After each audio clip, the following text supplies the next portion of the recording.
Hello, ഇന്ന് കുറച്ച് കണവ കിട്ടിയിട്ടുണ്ട്. അതൊന്ന് കഴുകിയെടുത്തപ്പം കുറച്ച് മുട്ട കിട്ടിയായിരുന്നു. അതിനെ ഒന്ന് ചുട്ടെടുത്താലോ?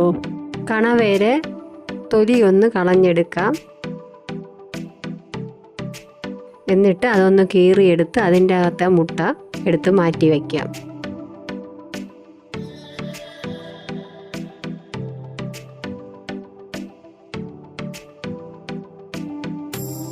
ഒരു കൂട്ട് തയ്യാറാക്കാം. ഉള്ളി എടുത്തിട്ടുണ്ട്, പച്ചമുളക് എടുത്തിട്ടുണ്ട്, ചെറിയൊരു കഷ്ണം ഇഞ്ചി എടുത്തിട്ടുണ്ട്. ഇതൊന്ന് മിക്സിയിലൊന്ന് അടിച്ചെടുക്കാം.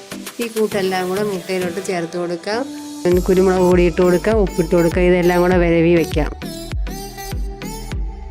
പാന് വെച്ച് കൊടുക്കാം, എണ്ണ ഒഴിച്ചു കൊടുക്കാം.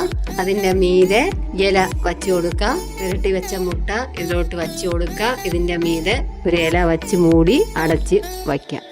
ഒരു സൈഡ് വെന്തിട്ടുണ്ട്, മറ്റൊരു സൈഡിലോട്ട് മറിച്ചിട്ട് കൊടുക്കാം. കണവേര മുട്ട ചുട്ടെടുത്തത് റെഡി ആയിട്ടുണ്ട്.